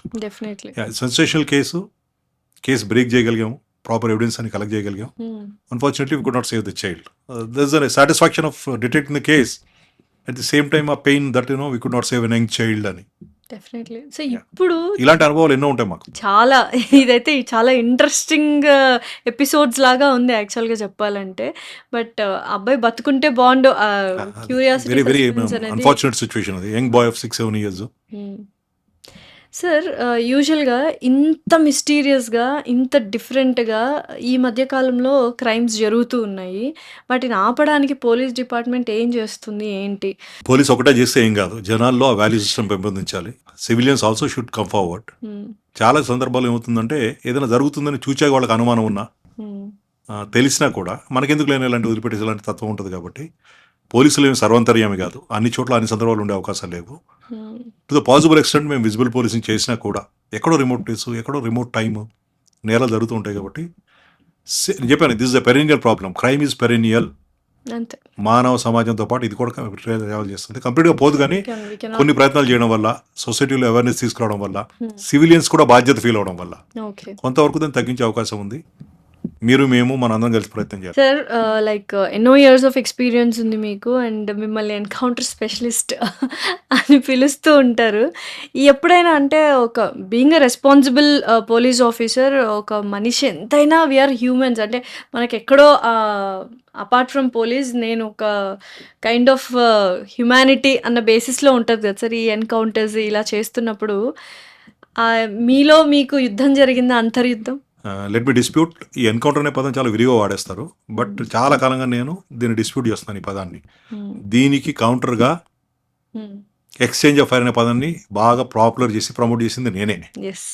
ఎన్కౌంటర్ ఏంటంటే జనరల్గా ఏమనిపిస్తుంది, ఒక మనిషిని హెల్ప్లెస్ సిచ్యువేషన్లో తీసుకెళ్ళి అతను చంపేశారని లాంటి మీనింగ్ వచ్చేది ఎన్కౌంటర్. అది. అవును. ఎక్స్చేంజ్ ఆఫ్ ఫైర్ అంటే ఏంటి, ఇద్దరు వ్యక్తుల మధ్య ఘర్షణ. It could B fight between offender and police officer. అదంతా మీరు క్రియేట్ చేసిందే అని చెప్తూ ఉంటారు కదా. ఎవరు చెప్తారు? ఎలా చెప్పాలి, ఎవరు అంటే చెప్తారు? సి కొంతమంది పారిపోవని చెప్తారు, then you will shoot it. బహుశా వామపక్ష తీవ్రవాదం బాగా ఉధృతంగా ఉన్న రోజుల్లో ఈ ఎన్కౌంటరు, పట్టుకెళ్ళి కాల్ చేశారు, ఇటువంటి ఎక్కువ ప్రాపగేట్ చేసి ప్రమోట్ చేసి దీనికి ప్రాచుర్యం కల్పించిందంతా అప్పట్లో ప్రాబల్యం ఉన్న తీవ్రవాద, వామపక్ష తీవ్రవాద సంస్థలు, వాళ్ళకు అనుబంధంగా పనిచేసే ఫ్రంటల్ ఏజెన్సీస్. అన్ని సందర్భాలు అట్లా ఉండదు. Got it. సో అంటే ఎక్కడో చిన్న గ్రే ఏరియా ఉంటుంది, అబరేషన్స్ ఉంటాయి. ఒకటి రెండు సందర్భాలు అట్లా కూడా జరిగి ఉండొచ్చు. మీ ప్రాసెస్ ఎలా ఉంటుంది sir? You have done so many encounters. Process ఏముంటుంది, సింపుల్. ఇప్పుడు చాలా మళ్ళీ you're trying to pull me to the same corner. ఏమని ఎన్కౌంటర్ ఎలా చేస్తారు అని, అదే ప్లానా? ఒక వ్యక్తిని పట్టుకునే క్రమంలో అంటే ఆ వ్యక్తి పారిపోతుంటాడా ఏమిటి? డిపెండ్స్. అది పారిపోతాడా, అతను మన మీద ఫైర్ చేస్తాడా, మన మీద తిరగబడతాడా, తిరగబడి మన చేతిలో తుపాకి లాక్కుంటాడా, ఎక్కడ కూడా కాంక్రీట్ ఇదే పరిస్థితి అని ఉండదు. డిపెండ్స్. ఇప్పుడు టెర్రరిస్టులు, లెఫ్ట్ వింగ్ ఎక్స్ట్రీమిస్ట్, వీళ్ళందరూ దే ఆల్సో క్యారీ వెపన్స్ కదా. మాకన్నా అడ్వాన్స్ వెపన్స్ వాడిన సందర్భాలు ఉన్నాయి కదా. వాళ్ళ దగ్గర కూడా లాంచర్స్, రాకెట్ లాంచర్స్, మైన్స్, లేదు అడ్వాన్స్డ్ ర్యాపిడ్ ఫైరింగ్ చేసే AK-47 ఇవన్నీ వాళ్ళ దగ్గర కూడా ఉంటాయి కదా. అట్లాంటప్పుడు వాళ్ళు చేతులు కట్టుకుని కూర్చొని మా దగ్గరికి వస్తాను ఎట్లా అనుకుంటాం. ఇంకోటి, ఫైరింగ్లో ఎప్పుడు కూడా గుర్తుపెట్టుకోండి, ఫైరింగ్లో ఎవరు ముందు ఫైర్ చేస్తే వాళ్ళకి అడ్వాంటేజ్ ఉంటుంది. అంటే అవతల తీవ్రవాదో టెర్రరిస్ట్ మీద ఫైర్ చేసే వాళ్ళకి అడ్వాంటేజ్ ఉంటుంది. I'm taken by surprise. Definitely. దాన్ని సో వాళ్ళ ఎన్కౌంటర్ గురించి చెప్తున్నారు. ఎంతమంది పోలీస్ ఆఫీసర్లు ఇటువంటి సంఘటనలో ప్రాణాలు కోల్పోయారు, మరి అప్పుడు వాటికి ఏం చెప్తారు? చాలా సందర్భాలు ఉంటాయి అటువంటి కూడా. సో మరి వాళ్ళు మమ్మల్ని ఎన్కౌంటర్ చేసినట్ట కాదు, ఎక్స్చేంజ్ ఆఫ్ ఫైర్. అది ఎక్స్చేంజ్ ఆఫ్ ఫైర్లో మేము గాయపడతాం, వాళ్ళు గాయపడవచ్చు. కొన్ని సందర్భాల్లో మా వైపు నుంచి ఎవరున్నా మేము ప్రాణాలు నష్టపోవచ్చు. నా ఒకరి బ్యాచ్లోనే దాదాపు more than 12 people we lost ఆ batchmates in left wing extremism. ఇప్పుడు వచ్చిన శాంతి ఇదంతా కూడా ఊరికే రాలేదు, లాట్ ఆఫ్ సాక్రిఫైసెస్ ఉన్నాయి. సో దాన్ని జనరల్గా స్వీపింగ్ స్టేట్మెంట్ ఇచ్చేసి ఎవరెక్కడ పోలీసు కాల్పు చనిపోయినా కూడా అది ఎన్కౌంటర్, పట్టుకెళ్ళి కాల్ చేశారు అనేది కరెక్ట్ కాదు. అది మీకు ఎక్కడైనా గాయాలు తగ్గడం, బుల్లెట్ గాయాలు తగ్గడం? చిన్న గాయం ఏదో అయింది ఎప్పుడో. It's part of the game. అది అంటే ఇన్ని ఎక్స్చేంజ్ ఆఫ్ ఫైర్స్ చేసి ఉంటారు మీరు. Let me lucky change the word. లక్కీగా హౌ డిడ్ యు ఎస్కేప్? అదేదో సినిమాల్లో హీరోకి ఒక్క బుల్లెట్ కూడా తగలదు, అందరికి. క్రూడ్గా చెప్పాలంటే కర్మ సిద్ధాంతం ఏంటంటే మనకి ఇంకా భూమి మీద నూకలు ఉన్నాయి, ప్రాప్తం ఉంది, వి సర్వైవ్డ్. అంటే నా వెరీ ఫస్ట్ ఎక్స్చేంజ్ ఆఫ్ ఫైర్లో నాతో పాటు ఉన్న యంగ్ కానిస్టేబుల్ 19-20 years స్కూల్లో చనిపోయాడు. నేను అతను దాదాపు ఒక 1 feet డిస్టెన్స్లో వీఆర్ ఫైరింగ్. సో అక్కడి నుంచి వచ్చే బుల్లెట్కి ఇతను ఆఫీసర్, ఇతను కానిస్టేబుల్, ఇతను సీనియర్ ఆఫీసర్ అనేది తెలియదు కదా. So unfortunate that the boy died. అతను కరెక్ట్గా ఒక అడుగు దూరంలో నేను కూడా ఉన్నాను. అది నాకు దగ్గర ఉంటే నేను ఉండేవాడిని కాదేమో. ఇట్స్ ప్యూర్లీ షేర్ లక్ అనుకుంటాను నేను. అదే చెప్తాను, ఇంతమంది బ్యాచ్మేట్స్ని, కలీగ్స్ని, జూనియర్ స్టాఫ్ని ఇంతమంది పోగొట్టుకున్నాక ఆ ఏరియాలో అక్కడ పనిచేసి కూడా తిరిగి ఇంకా మనం బ్రతికే ఉన్నాము, బాగానే ఉన్నాము, వీఆర్ విత్ ద ఫ్యామిలీ అంటే ఫార్చునేట్, గుడ్ ఫార్చ్యూన్. మీ జర్నీలో ద మోస్ట్ టఫెస్ట్ పోస్టింగ్ ఏ ఏరియాలో ఇచ్చారు? ఏం జరిగింది అక్కడ? ఇంకా వద్దురా బాబోయ్ అన్న సిచ్యువేషన్ కానీ థాట్ కానీ ఎప్పుడైనా వచ్చిందా? వద్దురా బాబోయ్ అనేది ఉండదు. ఉద్యోగం కావాలని ఎంచుకున్నాము, టేక్ ఇట్ యాజ్ ఛాలెంజ్. కానీ రామన్నపేట సీగా పనిచేశాను. అప్పట్లో నాకు 5 పోలీస్ స్టేషన్లు ఉన్నాయి, అన్ని నక్సల్స్ ప్రభావిత ప్రాంతాలు. నా ఫార్దెస్ట్ పోలీస్ స్టేషన్ అంటే నేను కూర్చున్న హెడ్ క్వార్టర్స్ నుంచి ఫార్దెస్ట్ పోలీస్ స్టేషన్ 50 kilometers దూరంలో ఉండేది. దానికి సంబంధించిన లాస్ట్ విలేజ్ ఇంకో అక్కడ నుంచి 8 kilometers ఉండేది. We're bordering with Warangal. Warangal జిల్లాతో బార్డర్ ఉండేది. కనీసం మా సొంత వెహికల్స్ వెళ్ళేలాంటి పరిస్థితి లేదు అక్కడ. రెగ్యులర్గా పొద్దున్న లేస్తే ఎక్కడ దగ్గర బ్లాస్టింగ్, ల్యాండ్ మైనో, క్లైమరో, ఏదో ఒకటి. పోలీస్ స్టేషన్ల మీద దాడో, ఉమ్. అవన్నీ చాలా జరిగినాయి ఆ పరిసర ప్రాంతాల్లో. Probably that is the toughest. అంటే అంతే. ప్రతిక్షణం మృత్యుతో పోరాడుతున్నట్టే ఉండేది. సో అడవుల్లోకి వెళ్ళడం ఈ కైండ్ ఆఫ్ థింగ్స్ యా, చూసారా మీరు? Tarain bad Tarain, exactly deep forest అనలేము. అంటే కరీంనగర్లో, వరంగల్లో, లేకపోతే ఇంకొన్ని చోట్ల నల్లమల్లో ఉన్నంత డీప్ ఫారెస్ట్ లేదు మా దగ్గర. Okay. Still hilly rock terrain. Um. ఇప్పుడు వాళ్ళు ఎక్కడ సంచరిస్తారు, ఎక్కడ షెల్టర్ తీసుకుంటారు? టెరైన్ అడ్వాంటేజ్ ఎక్కడైతే ఉంటుందో వాళ్ళకి, ఎక్కడైతే దాక్కోగలుగుతారో, ఎక్కడైతే మమ్మల్ని ఏమార్చగలుగుతారు, లేదా ఎక్కడైతే దాక్కుని సీక్రెట్గా మమ్మల్ని దొంగ దెబ్బ తీయగలుగుతారు, అటువంటి ప్లేసే చూస్తారు కదా. అవి ఓపెన్ అండ్ ప్లేన్ ఏరియాస్ ఉండవు, టఫ్ టెరెన్సే ఉంటాయి అవన్నీ. డెఫినెట్లీ. సార్ ఇన్ని కేసెస్ కానీ ఇంత క్రైమ్ చూసి చూసి మనసు గుండెబారిపోయి ఉంటుందా?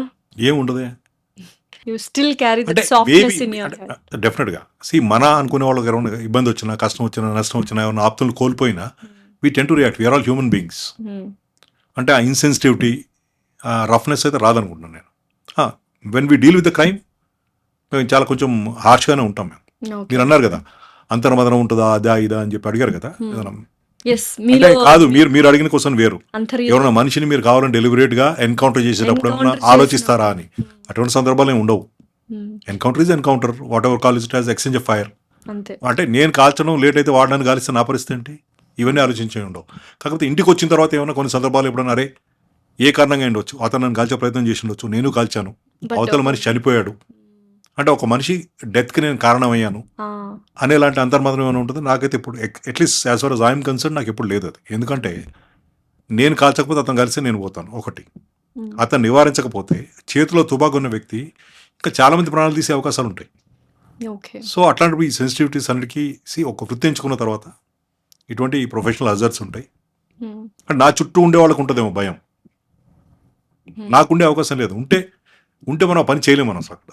ఓకే. చాలా సందర్భాల్లో నా ఫ్రెండ్స్ ఏమి అడిగేవాళ్ళు అంటే అరే ఆ టఫ్ టెరెన్లో, ఆ ఏరియాలో ఎందుకు ప్రయత్నం చేసుకుని కొంచెం ప్లెయిన్ ఏరియాకి ఎక్కడికైనా వచ్చేయచ్చు కదా, అక్కడ ఇబ్బంది కదా అంటే నేను అడిగేవాడిని ఈ పని నేను చేయకపోతే నేను ట్రాన్స్ఫర్ వస్తాను, ఇంకోరెవరు చేస్తారు? నా ప్లేస్లో ఇంకో ఆఫీసర్ వస్తారు కదా, వాళ్ళకు కూడా మీలాంటి మిత్రులు, అమ్మ నాన్న, ఫ్యామిలీ వీళ్ళందరూ ఉంటారు కదా, నాకుండే రిస్క్ వాళ్ళకు కూడా ఉంటుంది కదా. ఎవరో ఒకరు ఈ పని చేయాల్సిందే కదా. Somebody has to bell the cat. Definitely. అది నేను ఉండొచ్చు, ఇంకోళ్ళు ఉండొచ్చు. నిజంగానే స్ట్రిక్ట్ పోలీస్ ఆఫీసర్స్కి ట్రాన్స్ఫర్స్ ఎక్కువ అవుతూ ఉంటాయి సార్.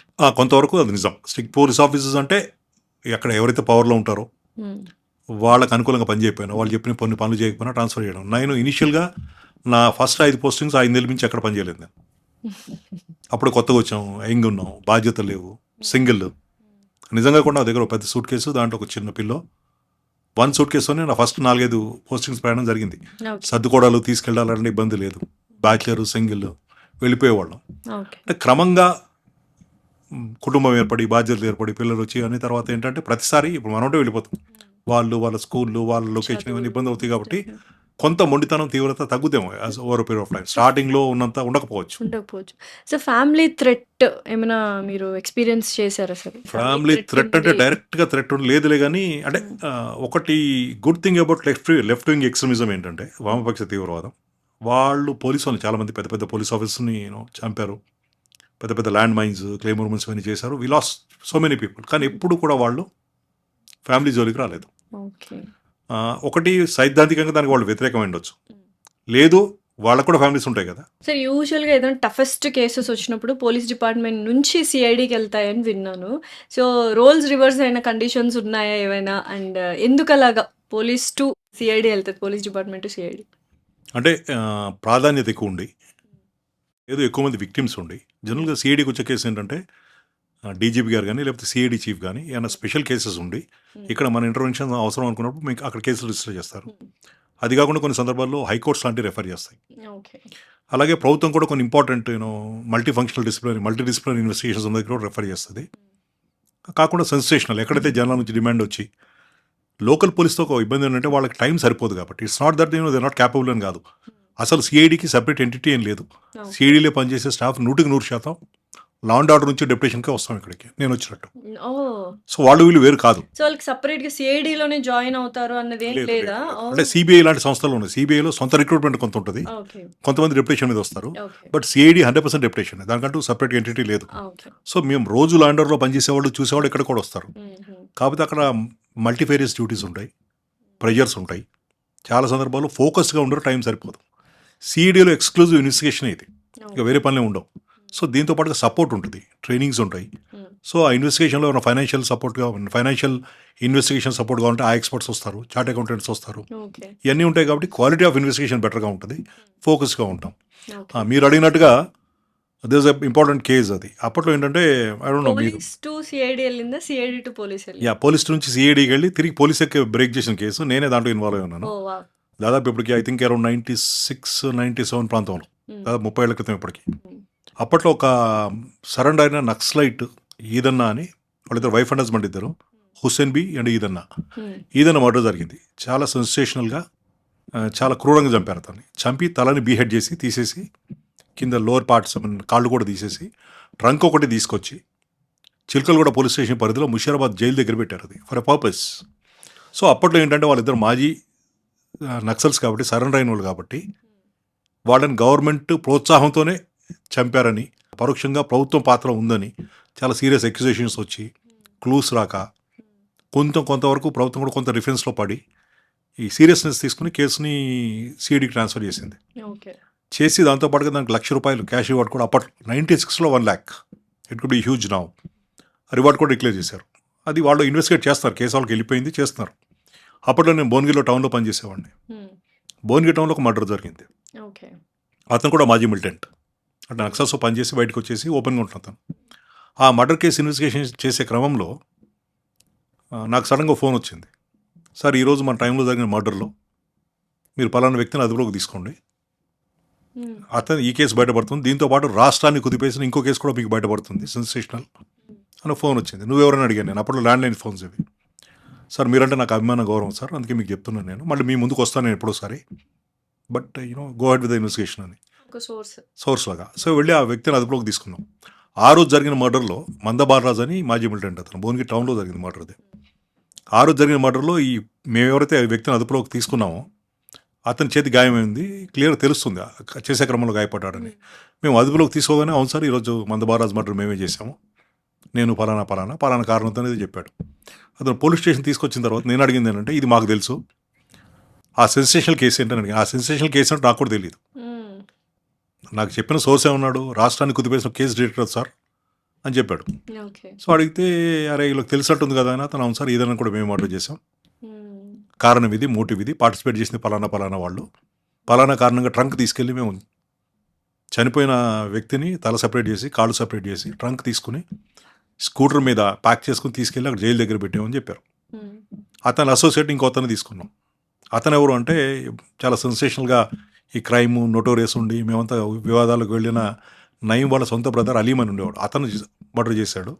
అతనితో పాటు మరో ఇద్దరు వ్యక్తులను తీసుకున్న తర్వాత మూడో వ్యక్తి ఎవరంటే ఇక్కడ చౌటుప్పల్లో ఉన్నాడు అని చెప్తే అతను తీసుకొని అక్కడికి వెళ్ళాం. వీళ్ళిద్దరికి ఇక్కడ దొరికిన విషయం తెలుసుకోవడం, అతను పారిపోలేదు, ఇంట్లోనే ఉన్నాడు. మేము పిలవగానే బయటకు వచ్చాడు. సార్ ఒక నిమిషం మీతో మాట్లాడి పక్క తీసుకెళ్తే, సార్ మీకు ఫోన్ చేసింది నేనే సార్ అన్నాడు. సో అరే నువ్వు కూడా దొరుకుతావు కదా, నువ్వు కూడా కేసులో ఇన్వాల్వ్ కదా, ఈ కేసు బయటపడుతుంది కదా, ఎందుకు చేసావు నాకు ఫోన్ అని అడిగాను. అడిగితే సార్ మీరంటే నాకు ఇష్టం సార్, ఒకానొక సందర్భంలో చిన్న దొంగతనం చేసి పోలీస్ స్టేషన్లో మీ లాకప్లో ఉంటే రాత్రిపూట మా అమ్మ అక్క నన్ను కలవడానికి వచ్చారు, మీరు నన్ను చాలా చాలా హార్ష్గా ట్రీట్ చేశారు, బట్ మా అమ్మ సిస్టర్ వచ్చిన తర్వాత నన్ను చాలాసేపు కూర్చోబెట్టి మాట్లాడారు, మీ మదర్ విడో, మీ sister is an young girl, నువ్వు చేసిన పని మూలంగా వాళ్ళు అర్ధరాత్రి కూడా పోలీస్ స్టేషన్కి రావాల్సి వచ్చింది అని చెప్పారు. అది ఎక్కడ కొంచెం కనెక్ట్ అయ్యాను సార్, టచ్ అయ్యాను. ఇది ఇవ్వాలి కాకపోతే ఏదో రోజు బయటపడుతుంది, ఎవరో ఒకళ్ళకి బయటపడుతుంది. సో ఈ కేసు మీ ద్వారా డిటెక్ట్ అయితే మీకు మంచి పేరు వస్తాను ఉద్దేశంతో మీకు చెప్పాను సార్ అని చెప్పి. సో దాంట్లో నాకు సో క్రిమినల్స్ కూడా మంచిగా రకరకాలు ఉంటారు, వాళ్ళు మనుషులే కదా. సో దాంట్లో ఏంటంటే అప్పట్లో ప్రభుత్వం పెద్ద భారం దించుకున్నట్టు అయింది కేసు డిటెక్ట్ అయిన తర్వాత. వాళ్ళ మీద ఉన్నటువంటి ఎలిగేషన్స్ అట్రిబ్యూషన్స్ అన్నీ రిజాల్వ్ అయిపోయినాయి. ఆ 1 lakh క్యాష్ నాకు ఇచ్చారు, అట్లాగే 2 అడ్వాన్స్ ఇంక్రిమెంట్స్, అవన్నీ కూడా అప్పుడే పథకం, సేవ పథకం ఇవన్నీ. What did you do with that 1 lakh? 1 lakh నేను 50,000 వీడికి ఇచ్చాను, నాకు చెప్పిన వాడికి. In all fairness is the reason, లేకపోతే డిటెక్ట్ అయ్యేది కాదేమో, Definitely. ఇంకెవరికైనా పోయేదేమో. సో నాకు పేరు వచ్చింది, నాకు అడ్వాన్స్ ఇంక్రిమెంట్స్ వచ్చినాయి, ఆఫీసర్ దగ్గర మంచి గుర్తింపు వచ్చింది కాబట్టి దానికి సోర్స్ ఆఫ్కోర్స్ ఆ కేసులో వాడిని అరెస్ట్ చేసాం, మేము అరెస్ట్ చేసాం, జైలు కూడా పంపించాం, ట్రయల్ జరిగింది, శిక్ష కూడా పడ్డది అతనికి. But in all fairness I thought I should share, నా రివార్డ్ అమౌంట్ అతనికి ఇవ్వడం సముచితం అనిపించింది, ఇచ్చాను. Definitely. అంటే వాడికి నా మీద అభిమానం ఎందుకు ఉంది?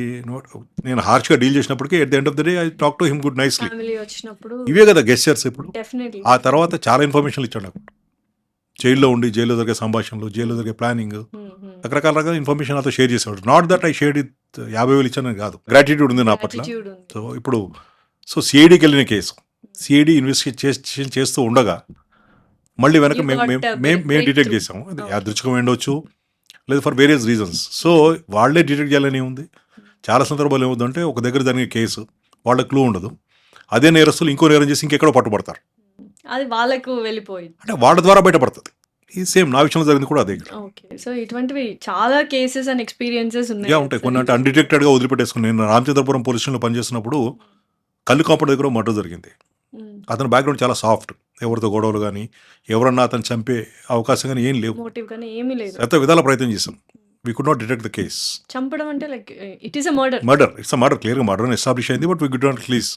ఇంట్లో వాళ్ళతో మాట్లాడాము, బంధువులతో స్నేహితులతో మాట్లాడాము, ఎవరికి అతనితో గొడవలు లేవు, ఎవరికి చంపాల్సిన అవసరం లేదు, అసలు మోటివ్ లేదు దానికి. Okay, so the case remain undetected. అది కొంత అసంతృప్తి ఉండింది నాకు. ఇప్పటికీ ఇంకా అలా చాలా కేసెస్ లేదు అన్డిటెక్టెడ్ ఉండింది. కానీ తిరిగి నేను హైదరాబాద్ వచ్చి టాస్క్ ఫోర్స్లో పనిచేసే క్రమంలో అప్పట్లో పట్టుల గోవర్ధన్ రెడ్డి అని ఒక నోటోరియస్ క్యారెక్టర్ ఉండేవాడు. అతను రెవల్యూషనరీ పేట్రియాటిక్ టైగర్స్ అని ఒక self styled left wing group ఒకటి ఫ్లోట్ చేసి ఆర్మ్డ్గా ఉండి లెటర్ బాంబులు పంపించి సెన్సేషన్గా చదువుకున్నవాడు, తెలివైన వాడు. ఓకే, అతనికి ఫిజికలీ హ్యాండిక్యాప్డ్, బట్ బ్రెయిన్ చాలా షార్ప్గా ఉండేది.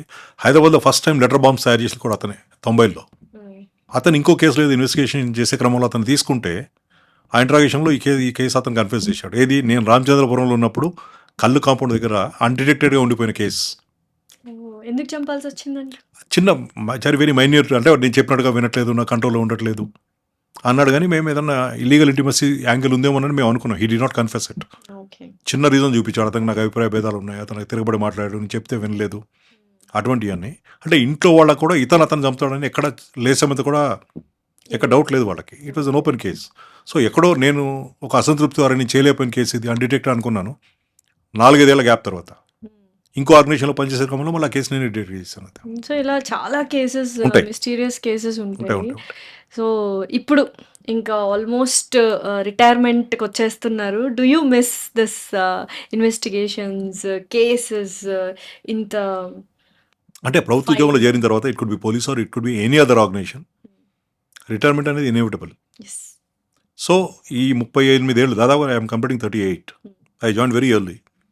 ఈ 38 ఏళ్ళ ప్రయాణంలో నేను పోగు చేసుకున్నటువంటి అనుభవాలు, అనుభూతులు, ఇవన్నీ కూడా ఎక్కడి దగ్గర ఎవరికొకరికి ఉపయోగపడతాయి.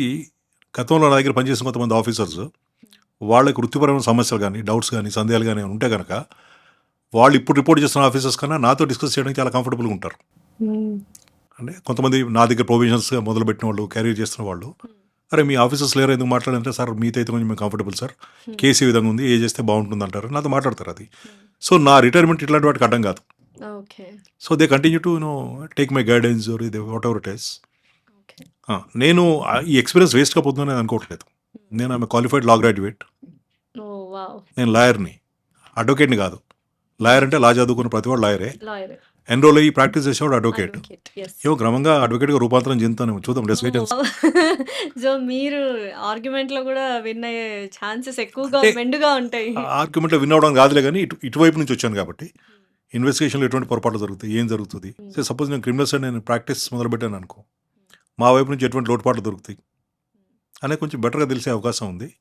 This experience, this journey will not go waste అనుకుంటున్నాను నేను. అంటే నేను నాట్ షూర్, యాక్చువల్గా పోలీసులో రాకపోయి ఉంటే కానీ నేను అడ్వకేట్ అయ్యి ఉండేవాడినేమో.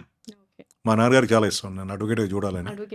కనీసం ఆయన కోరిక తీర్చడం కన్నా మేబీ నేను ఐ గెట్ ఎన్రోల్డ్. నేను క్వాలిఫైడ్ లా గ్రాడ్యుయేట్నే కాబట్టి సీరియస్గా ప్రాక్టీస్ చేస్తానో లేదో నాకు తెలియదు, కానీ I think I get enrolled. Nothing wrong about it. So ఓవరాల్గా so how was the life journey sir? ఎలా ఉన్నింది 38 ఏళ్ళ అనుభవము?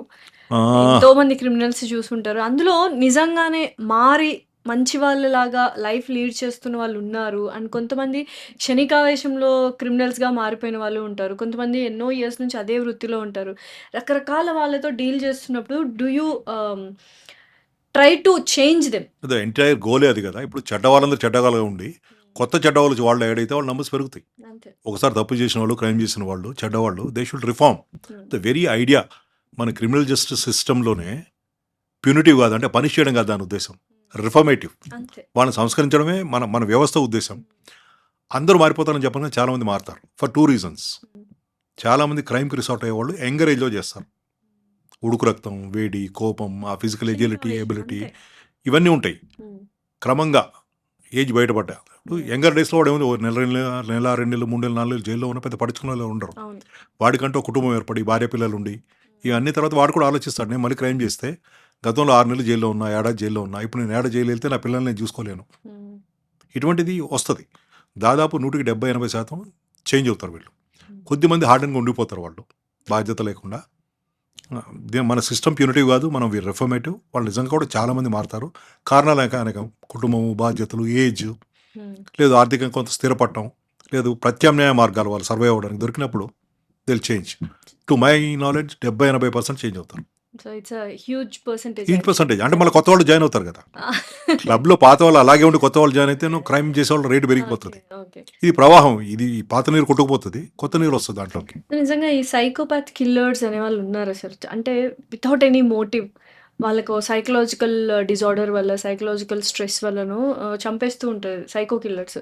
ఇలాంటి కేసెస్ ఏమైనా మీరు డీల్ చేశారా? ఉన్నారు, అంటే దాన్ని ఎగ్జాక్ట్లీ సైకలాజికల్ రీజన్ చెప్పడానికి ఉండదు. జస్ట్ అంటే మనిషిని చంపడం వల్ల ఆనందం పొందేవాళ్ళు చాలా రేర్ కేసెస్ అవి ఉన్నారు. అంటే ఈ మధ్య కాలంలో చాలా తగ్గిపోయారు. బై డిఫాల్ట్ అంటే వాడికి సెన్సిటివిటీ తక్కువ ఉంటుంది వాడు. ఫర్ ఎగ్జాంపుల్ ఇప్పుడు మహారాష్ట్ర బేస్డ్ ఉన్న పార్దీ గ్యాంగ్స్ ఉంటాయి. దాంట్లో పల్ పార్దీస్, గావ్ పార్దీస్ అని కొంతమంది కొండల్లో ఉంటారు, కొంతమంది ఊళ్ళల్లో ఉంటారు. వాళ్ళు ఇళ్లలో రాత్రిపూట డెకాటిస్ చేస్తారు గ్యాంగ్ లాగెళ్ళి. ఓకే. ఇన్వేరియబుల్లీ అంటే వాళ్ళు ఉన్నాయని తీసి ఒలిసి ఇచ్చేసినా సరే, పూర్తిగా సరెండర్ అయినా సరే, వాళ్ళు తీవ్రంగా గాయపరచడం అనేది వాళ్ళ నేచర్, అది మోటివ్, అది అటువంటి వాళ్ళు ఉంటారు. అంటే సైకోపాత్ కిల్లర్స్ నేను డైరెక్ట్ ఇన్వెస్టిగేషన్ కేసులు ఎవరు లేరు. ఫర్ ఎగ్జాంపుల్ మహబూబ్ నగర్లో ఒక గ్యాంగ్ ఉండేది. వాళ్ళు కళ్ళు కాంపౌండ్ దగ్గరికి వెళ్ళి ఓకే. అక్కడ లేబర్ ఎవరైనా తాగడానికి వచ్చినట్టు విమెన్ ఉంటారు కదా, వాళ్ళని ల్యూర్ చేసి మాట్లాడి వాళ్ళతో పాటు తాగి వాళ్ళని కూర్చొని తీసుకెళ్ళి నిర్మానుష్య ప్రాంతాలకు తీసుకెళ్ళి వాళ్ళని మర్డర్ చేసి వాళ్ళ దగ్గర నుంచి కొట్టేసేది ఏంటంటే అంతా కాళ్ళకుండే వెండి కడియాలు. దే హార్డ్లీ ఎనీ అమౌంట్ అది. అమౌంట్. కానీ ఒకలాంటి ఆ ట్రాక్లో పడిపోయారు వాళ్ళు. అట్లా రిపీటెడ్గా 10-12 చేసి ఆ తర్వాత దొరికిన వాళ్ళు ఉన్నారు. ఇప్పుడు ఒకసారి నేరం చేయడానికి సిద్ధపడి, జైలుకి వెళ్ళడానికి సిద్ధపడి, రిస్క్ తీసుకొని సిద్ధపడ్డాక they can do a bigger crime. అంతే. They can do a crime for a bigger profit. కానీ ఈ ట్రాక్లో పడిపోతారు వీళ్ళు. అదే చేస్తుంటారు రిపీటెడ్గా. మళ్ళీ ఈ కల్ కాంపౌండ్ అయిపోతే ఇంకో కల్ కాంపౌండ్. మరి వీళ్ళు ఏమైనా పెద్ద ఎత్తున దోచుకుందంటే ఏముండదు, చాలా మినిమల్ అమౌంటే ఉంటుంది. అంతే, హార్డ్లీ అమౌంట్ కదా. అంటే మైండ్ సెట్ అది. దాని ట్రాక్లో పడిపోయి వెళ్ళిపోతుంటారు అంతే. దాన్ని సైకోపాత్ అనాలా లేదా అనేది కాదు, వాళ్ళ ప్లెజర్ కూడా కాదు, మళ్ళీ గెయినే. సి అన్ని crimes they happen for 3 reasons. 3 Ws అంటాం మేము దాన్ని. Wine, women and wealth. మీరు ఏ క్రైమ్ అయినా తీసుకోండి, టేక్ 99% ఆఫ్ క్రైమ్స్. ఈ మూడిటికే మోటివ్ ఉంటుంది. ఇప్పుడు ఒక నేరం చేయాలంటే మోటివ్ ఉండాలి కదా. ఆ మోటివ్ ఏముంటుంది? వైన్, దాని influence, women, sexual jealousies, wealth gain. Wealth అంటే ఏంటి? పెద్ద కోట్ల రూపాయలు ఉండక్కర్లేదు. అన్ని ప్రాపర్టీ రిలేటెడ్ అఫెన్సెస్ వెల్త్ రిలేటెడే కదా. మీరు ఏ అఫెన్స్ అయినా తీసుకుని చూడండి, దాని 99% అఫెన్సెస్లో కారణాలు ఈ మూడే ఉంటాయి. సో ఇప్పుడు చాలా మంది క్రైమ్స్ చేస్తూ ఉన్నారు. వాళ్ళకి ఎందుకు అర్థం కాదు సార్? అంటే ఆవేశంలో చంపేయడం వల్ల ఈ కైండ్ ఆఫ్ విమెన్ కోసమో, వెల్త్ కోసమో, తర్వాత కంపల్సరీ శిక్ష అనేది ఒకటి ఉంటుంది. You have to go through a lot అన్న విషయాన్ని ఎందుకు మర్చిపోతున్నారు? మనం అవేర్నెస్ క్రియేట్ చేయలేకపోతున్నామా? ఇటువంటి శిక్షలు ఉన్నాయి, ఇటువంటి లాస్ ఉన్నాయి, లేదా మనం ఎక్కడో మిస్కమ్యూనికేషన్ చేస్తున్నామా? ఎటు నుంచైనా మనం తప్పించుకునే అవకాశం కల్పించవచ్చు అని. మీ ప్రశ్నలోనే సమాధానం కూడా ఉంది. క్షణిక ఆవేశం అన్నారు. ఆవేశంలో ఉన్నవాడికి ఆలోచన ఉండదు. That could be one reason. చాలా ప్లాన్ చేసి మర్డర్ లేదు, that could be one reason. ఆవేశంలో చేయడం, చేసే విధానం కోల్డ్ బ్లడెడ్ ఏదైతే అంటామో, కూల్గా చేసేది. చాలామంది నేరస్తులు ఏమనుకుంటారంటే చేసి తప్పించుకోగలుగుతాము, చాలా తెలివిగా చేస్తున్నాము, స్మార్ట్గా చేస్తున్నాము, we're not leaving any traces, evidence అనే ఒక అపోహలో బ్రతికి చేస్తారు, which is not correct. Eventually it come out. మాకు బేసిక్ ట్రైనింగ్లో చెప్తారు, లోకార్ట్స్ ప్రిన్సిపల్ ఆఫ్ ఎక్స్చేంజ్ అని చెప్తారు. అంటే ఒక వ్యక్తి ఒక వ్యక్తితో కానీ ఇంకో ప్లేస్తో కానీ కాంటాక్ట్ అయితే దే లీవ్ ట్రేసెస్. నేను గోడకు తగిలితే దాని కలర్ నా షర్ట్ అంటుంది, నా షర్ట్ కలర్ అక్కడ అంటుంది. నేను ఇక్కడ చేయి పెట్టి వెళ్తే నా ఫింగర్ ప్రింట్స్ ఉంటాయి. ఈ ప్రిన్సిపల్ ఆఫ్ ఎక్స్చేంజ్ ఇప్పుడు ఇంకొంచెం స్మార్ట్గా చేస్తున్నారు. చేసినప్పటికీ 100% దే లీవ్ ద ట్రేసెస్. ఏదో ఒకటి ఉంటుంది. అది కాకుండా ఇప్పుడు టెక్నాలజీ ఏంటి? ఒక వ్యక్తి ఒక దగ్గరికి వెళ్ళాడు అంటే అతను అక్కడ కనుక్కోవడానికి 100 రకాల మీన్స్ ఉన్నాయి. కొన్ని టెక్నికల్ విషయాలు I don't want to Yes. Openly discuss it. అది Yes, definitely. టెక్నాలజీ అడ్వాన్స్ అయిన తర్వాత it's almost next to impossible to leave the place without leaving the traces. Finally it's was wonderful conversation with you sir. ఇంకా బోల్డ్ అని విషయాలు మాట్లాడుకోవాలి. Will do another podcast as well. Maybe October తర్వాత నేను కొంచెం లీజర్గా ఉంటానేమో. లీజర్గా ఉంటారు, అప్పుడు ఇంకొంచెం ఇంకొంచెం లీజర్ టైం స్వేచ్ఛగా ఉంటుంది. మాట్లాడొచ్చు. ఆఫ్ కోర్స్ ఇప్పుడు మాట్లాడడానికి కొన్ని పరిమితులు ఉంటాయి, కొన్ని కాంట్రవర్షియల్ విషయాల జోలికి వెళ్ళలేము. అప్పుడు కొంచెం ఇంకా బెటర్గా కంఫర్టబుల్గా డిస్కస్ చేయగలుగుతాము. Let's wait and see. Definitely, sir. Thank you so much for It was coming wonderful here. talking to you, Thank you, sir. sharing my views. Thank you once again. Thank you, sir.